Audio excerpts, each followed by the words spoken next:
अच्छा, हम लोगों ने लास्ट क्लास तक जो है वो स्टैंडर्ड डेविएशन को कंप्लीट कर लिया था। आज जो हमारा एरिया है वो है coefficient of variation. Coefficient of variation बहुत इजी चीज है। अगर आपको स्टैंडर्ड डेविएशन समझ आ गया है तो trust me, coefficient of variation निकालना बिल्कुल भी मुश्किल नहीं है। कोफिशिएंट ऑफ वेरिएशन होता क्या है? बेसिकली ये एक मेजरमेंट है कि आपकी जो डेविएशन है वो किस हिसाब से हो रही है। यानी कि मीन मीन जो हम यूज करते हैं उस, या अरिथमेटिक मीन जो हम यूज करते हैं, उस अरिथमेटिक मीन के हिसाब से किस तरह से आपकी डेविएशन चेंज हो रही है, ये कहलाता है आपका कोफिशिएंट ऑफ वेरिएशन। हमने इससे पहले कोफिशिएंट चीज पढ़ी थी कहाँ पे? रिग्रेशन एनालिसिस में, लीनियर रिग्रेशन में, जहां हमने कोफिशिएंट ऑफ डेविएशन पढ़ा था, या कोफिशिएंट ऑफ लीनियर रिग्रेशन पढ़ा था, जहां पे हम ये बता रहे थे कि एक वेरिएबल के चेंज होने से दूसरे वेरिएबल में कितने परसेंट चेंज आ रहा है।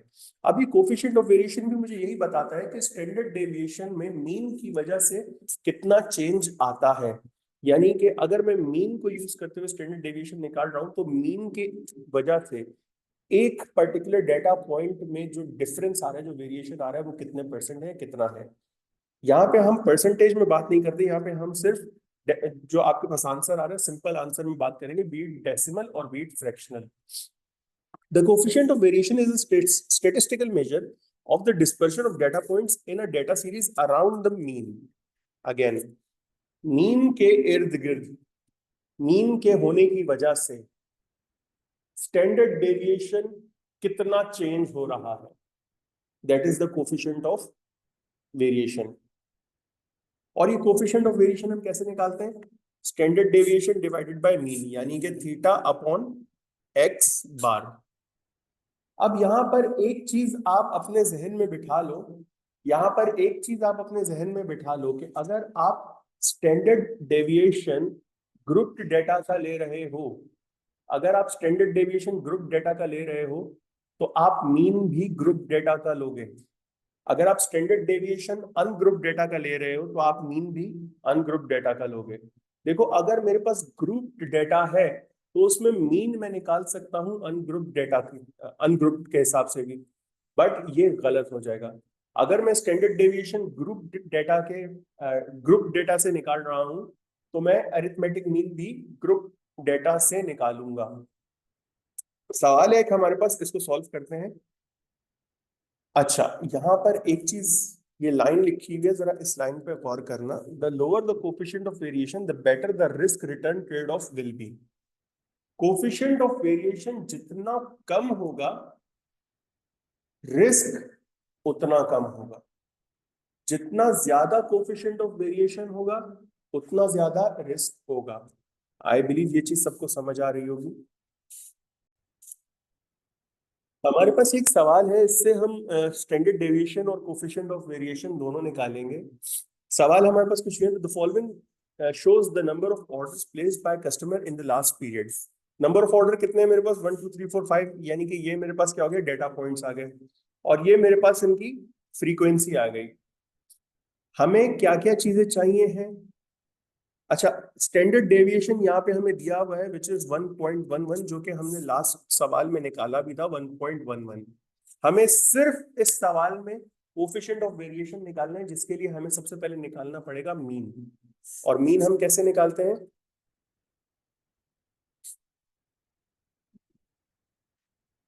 तो हम मीन निकाल लेते हैं सबसे पहले। मीन निकालने के लिए हमें फ्रीक्वेंसी को, सॉरी, फ्रीक्वेंसी को नंबर ऑफ ऑर्डर से मल्टीप्लाई करना पड़ेगा, which is 3, 10, 36, 56 and 30। And total इसका आ रहा है मेरे पास 135। तो 135 डिवाइडेड बाय 40, हाँ, हमारे पास आ जाएगा 12.625। ये हमारे पास क्या आ गया? मीन आ गया। अब हम अपना कोफिशिएंट ऑफ वेरिएशन निकाल लेते हैं।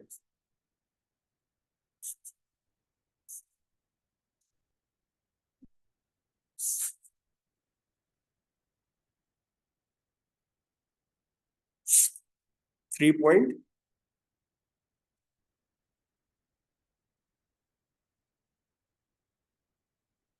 सॉरी, हमारा जो मीन आ रहा है वो कितना है, 3.375। तो अब हम अपना कोफिशिएंट ऑफ वेरिएशन निकालेंगे, विच इज 1.11 डिवाइडेड बाय 3.375। तो हमारा जो कोफिशिएंट ऑफ वेरिएशन आ रहा है दैट इज 0.329।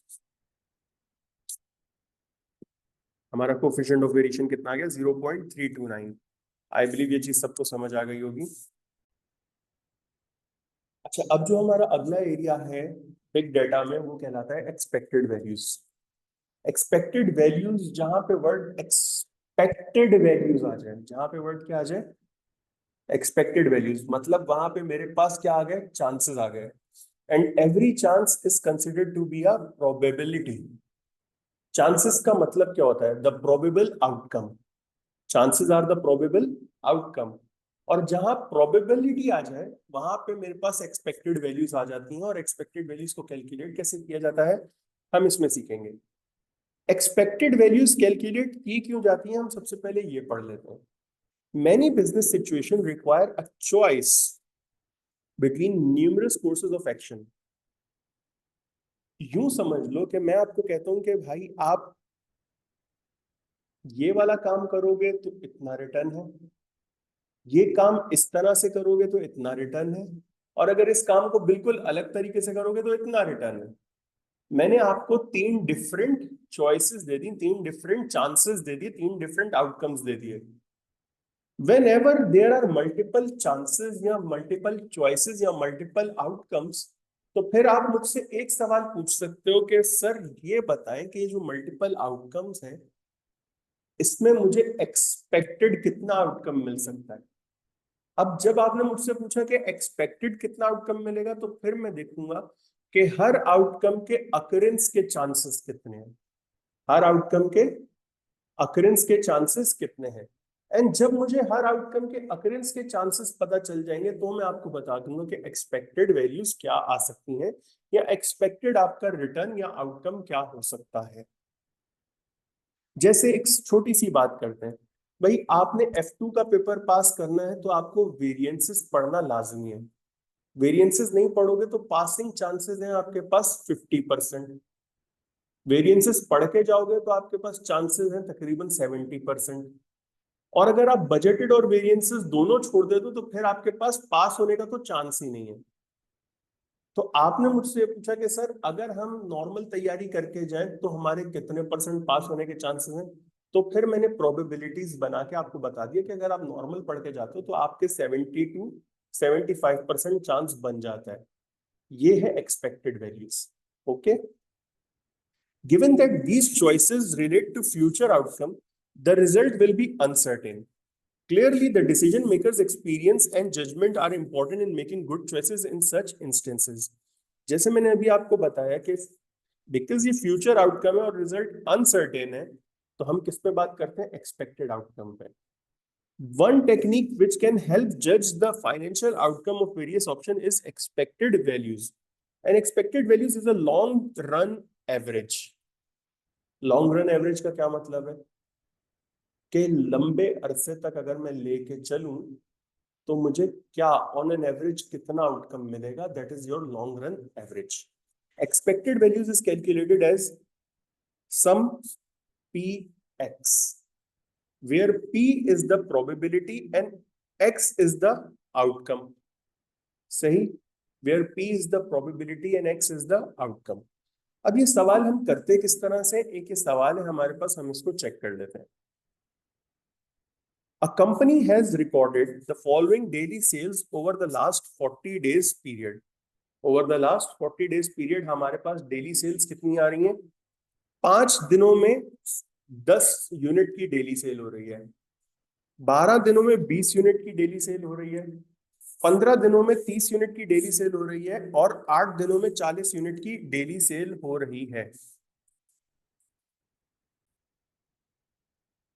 अब इस सवाल में हमें सबसे पहले क्या चीज देखनी है,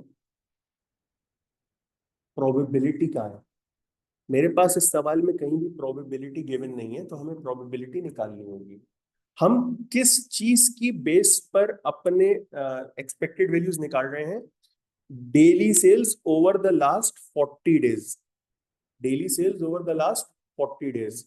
तो मैं प्रोबेबिलिटीज भी दिन के हिसाब से ही निकालूंगा, यूनिट्स के हिसाब से नहीं निकालूंगा। मतलब 5 दिन आउट ऑफ 40, तो प्रोबेबिलिटी क्या बनेगी? 5/40, विच इज 12.5%। फिर 12/40 यानी कि 12/40, तो ये मेरे पास प्रोबेबिलिटी क्या बन गई? 0.3। 15/40, तो मेरे पास प्रोबेबिलिटी क्या बन गई? सॉरी, ये 30% है, और ये आ जाएगा 37.5%। एंड 8/40, तो ये मेरे पास आ गया 20%। अच्छा, अब मुझे ये चेक करना है कि मेरा प्रोबेबिलिटी का आंसर सही है या नहीं है। तो ये मैं कैसे चेक करूंगा? The sum of all probabilities must be equal to 100%। The sum of all probabilities must be equal to 100%। अगर इन चारों को ऐड करने पर मेरे पास 100% आंसर आ रहा है, तो मेरे प्रोबेबिलिटीज बिल्कुल सही बनाई है। और अब क्योंकि मुझे एक्सपेक्टेड वैल्यूज निकालनी है, तो मैं क्या करूंगा? ये डेली सेल्स जो है, ये यूनिट्स मेरे पास है आउटकम। आउटकम को मैं मल्टीप्लाई कर दूंगा प्रोबेबिलिटी से। तो अगर मैं 10 को 12.5% से मल्टीप्लाई कर दूं, तो ये आ जाएगा मेरे पास 1.25। 20 को 30 से मल्टीप्लाई कर दूं, तो ये आ जाएगा मेरे पास 6। 30 को 37.5 से मल्टीप्लाई कर दूं, तो ये आ जाएगा मेरे पास 11.25। एंड 40 को 20 से मल्टीप्लाई कर दूं, तो ये मेरे पास आ जाएगा 8। तो मेरे पास एक्सपेक्टेड वैल्यूज क्या है? मैंने यहां पर निकाल लिया P into x.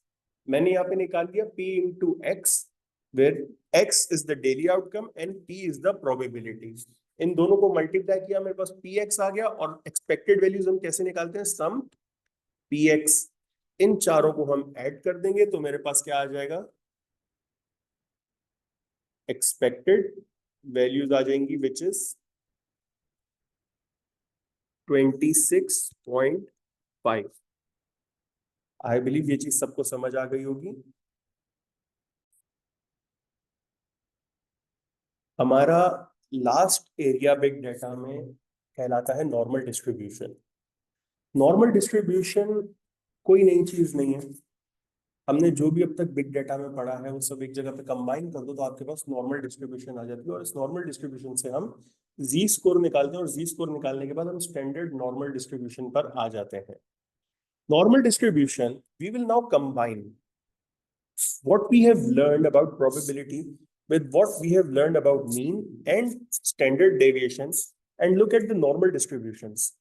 Distribution refers to the way data is spread out. Mean and standard deviation will be used in normal distribution. हमने अभी तक एक चीज पढ़ी थी, मीन से डेटा पॉइंट के डिफरेंस को क्या कहा जाता है? स्टैंडर्ड डेविएशन कहा जाता है। हम इस स्टैंडर्ड डेविएशन और मीन को यूज करते हुए और प्रोबेबिलिटीज, एक्सपेक्टेड वैल्यूज को यूज करते हुए अब हम आएंगे नॉर्मल डिस्ट्रीब्यूशन पे। कैरेक्टरिस्टिक्स ऑफ नॉर्मल डिस्ट्रीब्यूशन क्या है? In case of normal distribution, data is symmetrical, peak is in the centre, we can draw a line around this distribution to show the shape. This is called the bell curve. अगर मैं standard deviation की बात करता हूं, तो मैंने word use किया था कि मीन से डेटा पॉइंट का जो डिफरेंस है, that is your standard deviation. Normal distribution भी मुझे यही बताता है, बट नॉर्मल डिस्ट्रीब्यूशन के लिए एक शर्त लाजमी है। वो लाजिम शर्त क्या है? कि ये सिमेट्रिकल होना चाहिए। सिमेट्रिकल का क्या मतलब है? हमने जो बात की थी कि अगर ये मीन आपका सेंटर में आ रहा है, तो मीन से लेफ्ट इंटीजर्स और राइट इंटीजर्स दोनों बराबर होने चाहिए। ये नॉर्मल डिस्ट्रीब्यूशन के लिए लाजमी है। जैसे कि ये देखो, यहाँ पे ये बेल कर्व आपके सामने बना हुआ है। 0 पॉइंट पे क्या लिखा है? मीन। 0 पॉइंट पे क्या लिखा है? और मीन से 3 डेटा पॉइंट्स राइट पे जा रहे हैं और 3 डेटा पॉइंट्स लेफ्ट पे जा रहे हैं, showing it as a symmetrical shape. Showing it as a symmetrical shape. एक नॉर्मल सी बात करते हैं हम। अगर वी एज ए ह्यूमन अपना फेस अगर हम देखें मिरर में और फेस को बिल्कुल बीच में से आधा करें, तो हमें नजर आता है कि इस तरफ और इस तरफ दोनों बिल्कुल सेम है। Our shape is as symmetrical as it should be. Similarly जब हम नॉर्मल डिस्ट्रीब्यूशन की बात करते हैं, तो नॉर्मल डिस्ट्रीब्यूशन में भी आपके पास जो डेटा पॉइंट्स हैं वो सिमेट्रिकल होने चाहिए हैं। सही। जिसकी बुनियाद पर अगर मेरे डेटा पॉइंट सिमेट्रिकल है, तो मैं कह सकता हूं कि मेरा जो मीन है, जो एवरेज है, वो बिल्कुल कहां पर आ जाएगा? सेंटर पॉइंट में आ जाएगा। और इस एवरेज को कहा जाता है पीक। इस एवरेज को क्या कहा जाता है? पीक। और इस पीक को यूज करते हुए मैं एक ग्राफ बनाता हूं जिसे कहा जाता है बेल कर्व। ये बेल कर्व शो करता है कि मेरा डेटा कितना डिस्ट्रीब्यूट हो रहा है, कितने परसेंट डिस्ट्रीब्यूट हो रहा है और कहां कहां डिस्ट्रीब्यूट हो रहा है। The mean is shown in the centre of the diagram. जैसे कि ये चीज यहां पे मेंशन है, the mean is shown in the centre of the diagram. The curve is symmetrical about the mean. The curve is symmetrical about the mean. जितना zero से left side पर है, उतना ही जीरो से राइट साइड पर है। This means that 50% of the values will be below the mean and 50% of the values will be above the mean. क्या मतलब? ये जो 50% पॉजिटिव इंटीजर्स आ रहे हैं, ये मीन से ज्यादा है, ग्रेटर देन मीन है। ये क्या है? Greater than mean. और ये जो वैल्यूज आ रही हैं लेफ्ट इंटीजर्स में या नेगेटिव इंटीजर्स में, ये 50% है lesser than mean.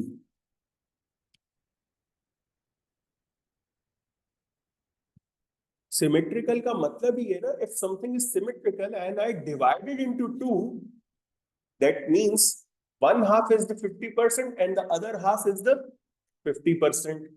This is the mean of symmetrical. The mean, median and mode will all be the same for a normal distribution. Since it is a symmetrical value, since it is a symmetrical data, तो जो mean है वही median है, वही mode है। Mode का क्या मतलब होता है? The model value.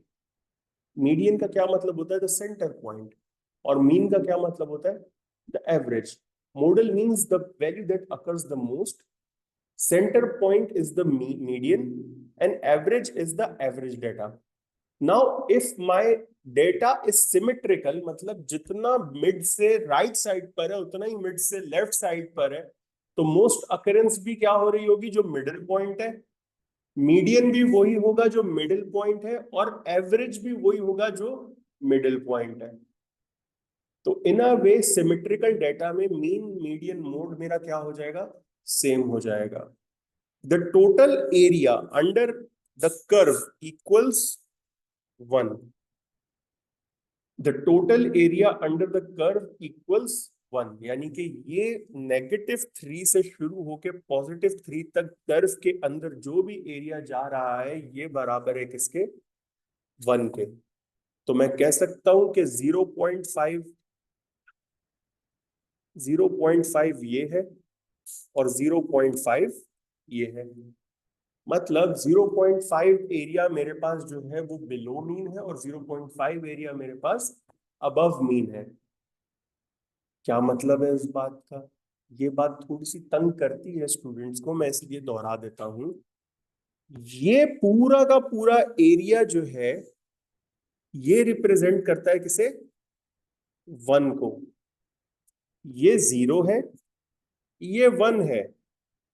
0 से लेकर यहां तक का सेंटर पॉइंट तक का जो एरिया है ये 0.5 है, और फिर 0.5 से लेकर 1 तक का जो एरिया है ये 0.5 है। आई बिलीव ये चीज सबको समझ आ गई होगी।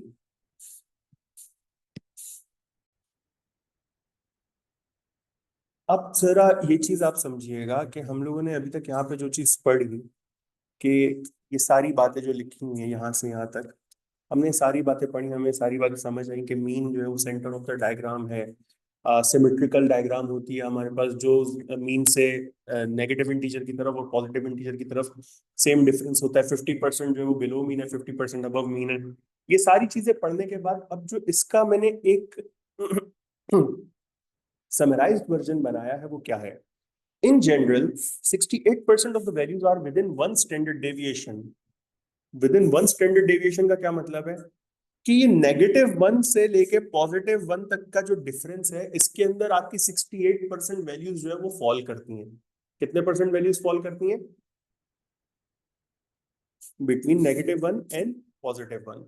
95% of the values are within two standard deviation between -2 and +2. यानी कि यहां से लेकर यहां तक कितने परसेंट वैल्यूज फॉल करती हैं? 95%. And 99.7% of the values are within 3 standard deviation between -3 and +3. यानी कि इधर से लेकर इधर तक का जो डिफरेंस है वो कितनी वैल्यूज उसमें फॉल करती है? 99.7%.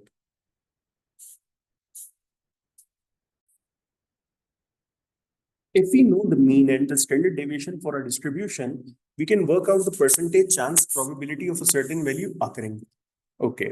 As the curve is symmetrical, the values on the positive side will be exactly the same as the values on the negative side. The percentage figure can be obtained using a normal distribution table. Using a normal distribution table, which are given in your exam and can be found at the front of your study text. अगर आप लोग के पास study text मौजूद हो तो आप लोग अपनी स्टडी टेक्स्ट में जाके देख सकते हो। आप लोगों के जहाँ पे प्रेजेंट वैल्यू टेबल है उसके फौरन बाद आपका नॉर्मल डिस्ट्रीब्यूशन टेबल भी होगा। अब ये स्टैंडर्ड नॉर्मल डिस्ट्रीब्यूशन क्या होती है? To use the normal distribution we first have to convert our normal distribution to a standard normal distribution. Standard normal distribution has a mean of 0, a standard deviation of 1, and is calculated as follows. आप अपना standard deviation इस तरीके से calculate करते हो, where x is the value under consideration, this sign represents the mean, and theta represents the standard deviation. और z जो है इसको z स्कोर कहा जाता है। z को क्या कहा जाता है?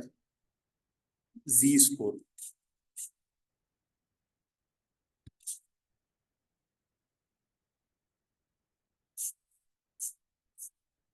यहाँ पे एक सवाल है हमारे पास, हमें z स्कोर निकालना है। हम किस तरीके से निकालेंगे? The return from a project are normally distributed with a mean of 800,000. ये क्या है हमारे पास?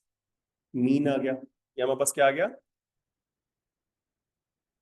Mean. And a standard deviation of 400,000, theta आ गया। If the project return less than 500,000, the company will be in financial difficulties. The directors have decided that they will not accept the project if there is more than a 25% chance that the return will be below 500,000. Calculate the z score. हमें इस वक्त क्या calculate करना है? z score calculate करना है। हम कैसे करेंगे? चलिए देख लेते हैं। z स्कोर बराबर होता है किसके?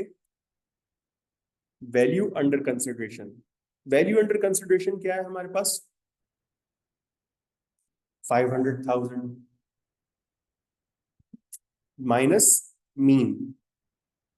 मीन क्या है हमारे पास? 800,000 divided by standard deviation which is 400,000। तो हम क्या करेंगे? 500,000 माइनस 800,000 डिवाइडेड बाय 400,000। तो हमारे पास जी स्कोर आ जाएगा विच इज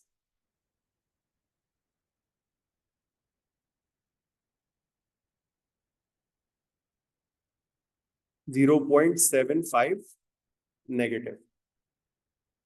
जी कितना आ रहा है हमारे पास? 0.75 नेगेटिव। अच्छा, once we have calculated the z score, we can look up on the normal distribution table to find the area under the curve, which equates to the percentage chance probability of that value occurring. Note, the table only shows the positive values. So if we calculate a z score of 1, from the table, the value is 34.13. अभी मैंने थोड़ी देर पहले आपको एक बात बताई थी, 1 से 1 का जो डिफरेंस है वो कितना है? 68%। कितना है? यहां पर ये बात लिखी हुई है कि अगर मेरा जी स्कोर 1 आता है तो उसकी वैल्यू क्या होगी? 0.3413 या फिर 34.13%। तो इससे फर्क नहीं पड़ता कि मेरा जी स्कोर नेगेटिव में आ रहा है या पॉजिटिव में आ रहा है। मुझे इससे फर्क नहीं पड़ता कि मेरा जी स्कोर नेगेटिव में आ रहा है या पॉजिटिव में आ रहा है। हाँ, अलबत्ता ये नेगेटिव और पॉजिटिव इंटरप्रिटेशन के लिए होता है। अगर मेरा जी स्कोर नेगेटिव में आ रहा है, दैट मींस कि मेरी जो भी वैल्यू है वो बिलो मीन है। वो क्या है? Below mean. अभी मेरा जी स्कोर आ रहा है 0.75 नेगेटिव, मतलब मेरी जो भी वैल्यू आएगी वो क्या होगी? बिलो मीन होगी। और बिलो मीन होगी मतलब उसके प्रोबेबिलिटीज जो है 0 से 100 में लेस होंगी। क्या होंगी? लेस होंगी। कितनी लेस होंगी? अब जरा इस पे बात कर लेते हैं। हमें जी स्कोर देखना आता है या नहीं आता, ये हम किस तरीके से देखेंगे? आई बिलीव मेरे पास यहाँ पे जी स्कोर का टेबल होगा। नहीं है, मैं जी स्कोर का टेबल यहाँ पे ले आता हूँ। अच्छा, हमने अभी जो जी स्कोर की वैल्यू कैलकुलेट की वो कितनी आई थी? 0.75। सवाल ये है कि सर ये जी स्कोर रिप्रेजेंट किस चीज को कर रहा है और ये जी स्कोर निकालने की जरूरत क्या है when we have standard deviation and normal distribution? तो why we are going towards standard normal distribution? ऐसा है कि नॉर्मल डिस्ट्रीब्यूशन या स्टैंडर्ड डेविएशन जो है ना, वो मैं मीन से शुरू करता हूँ। कहाँ से शुरू करता हूँ? मीन से। Mean is the average point, I agree, but mean is always the centre point, I do not agree. Mean, median, mode जहां पे एक जितना हो जाए, जहां पे मीन, मीडियन और मोड सेम हो जाए, मेरे लिए वो पॉइंट होता है सेंटर पॉइंट। और मैं हमेशा सेंटर पॉइंट को यूज करते हुए ही जी स्कोर निकाल सकता हूँ। अच्छा, when it comes toward Z score, तो जी स्कोर हमेशा निकलता है सिमेट्रिकल वैल्यूज पे। किस पे निकलता है? सिमेट्रिकल वैल्यूज पे। और अगर मैं सिमेट्रिकल वैल्यूज पे निकाल रहा हूं तो जैसे यहाँ पे लिखा हुआ है कि स्टैंडर्ड नॉर्मल डिस्ट्रीब्यूशन को यूज करना पड़ेगा मुझे जी स्कोर निकालने के लिए। और स्टैंडर्ड नॉर्मल डिस्ट्रीब्यूशन में मैं अपने मीन को 0 कंसिडर कर सकता हूं। ऑल्दो अगर मैं सवाल की बात करूं तो इस सवाल में मेरे पास मीन कितना आ रहा है? 800,000। और स्टैंडर्ड डेविएशन कितना है? 400,000 का। मतलब ये 1 पॉइंट पे मेरे पास 1200 आना चाहिए, यहाँ पे 1600 होगा और यहाँ पे 2000 होगा। सिमिलरली यहां पर भी 1200, 1600 एंड 2000, क्योंकि स्टैंडर्ड डिस्ट्रीब्यूशन तो यही है।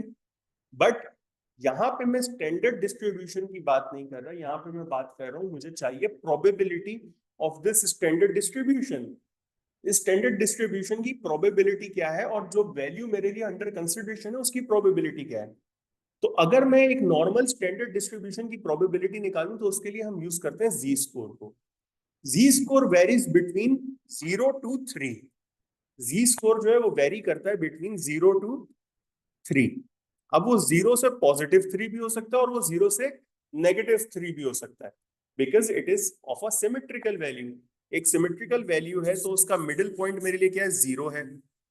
0 से 1 2 3 जी स्कोर है और 0 से 1 2 3 जी स्कोर है मेरे पास।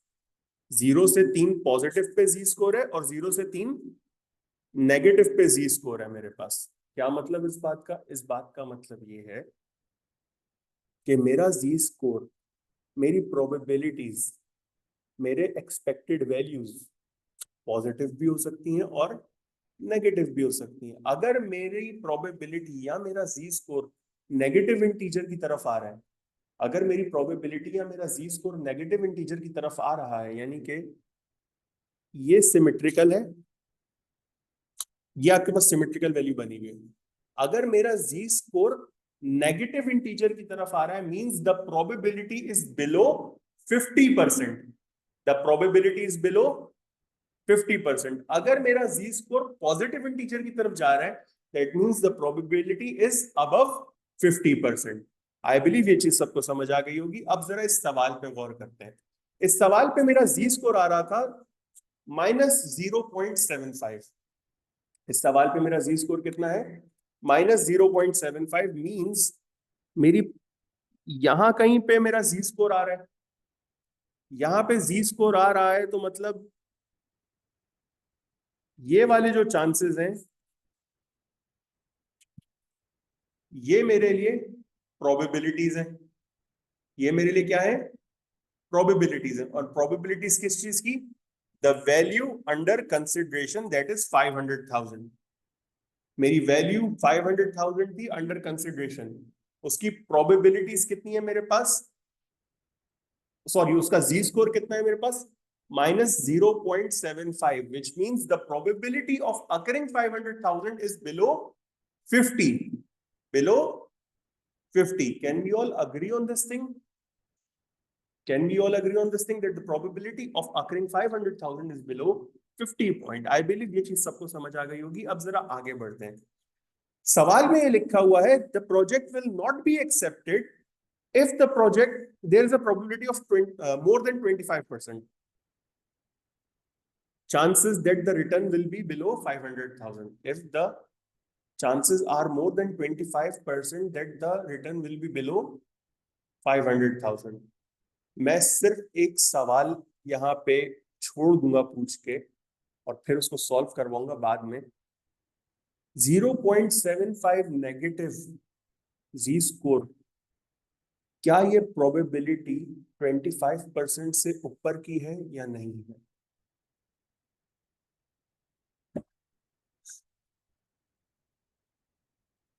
हम अपने स्टैंडर्ड नॉर्मल डिस्ट्रीब्यूशन टेबल की तरफ आ रहे हैं। हमारा जी स्कोर था 0.75। हमारा जी स्कोर था 0.75। हमने इस टेबल को देखना कैसे है? हमने बचपन में कभी लॉग टेबल यूज किया था। मेरा स्कोर था 0.75। मुझे यहाँ पे ये 0.7 नजर आ रहा है, मैंने 0.7 को क्या कर दिया? मार्क कर दिया। 0.05 अभी भी रहता है मेरे पास, तो 0.05 ये आ गया मेरे पास।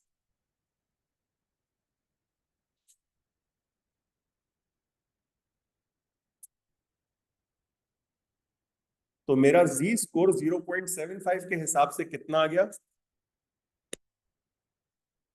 27.34%। मेरा सवाल ये था, क्या ये 0.75 प्रोबेबिलिटी 25% से ज्यादा है या नहीं है? डेफिनेटली 25% से ज्यादा है। सो अब देख लेते हैं क्या हमने ये सवाल सही किया है या नहीं किया। यहां पे मैंने कहा था ना, मेरा सी स्कोर यहां कहीं आएगा। अगेन 0 और -1 के बीच में मेरा जी स्कोर आ रहा है, because my Z score was 0.75 negative.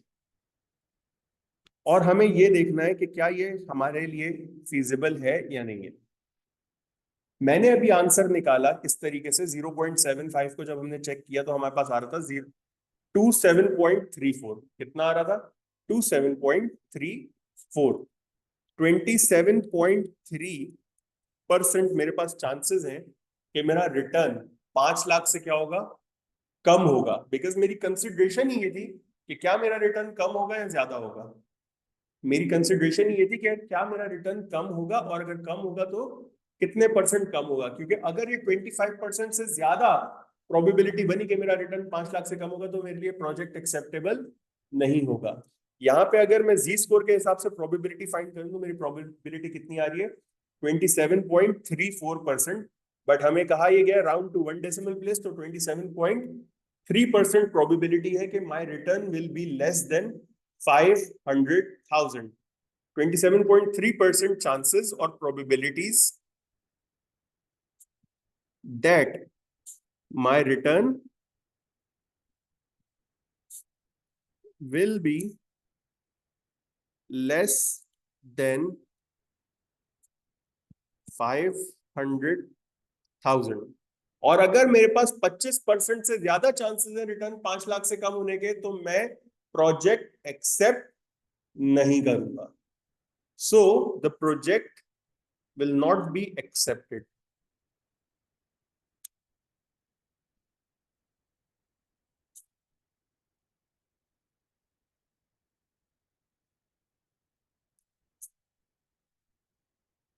I believe ये चीज सबको समझ आ गई होगी।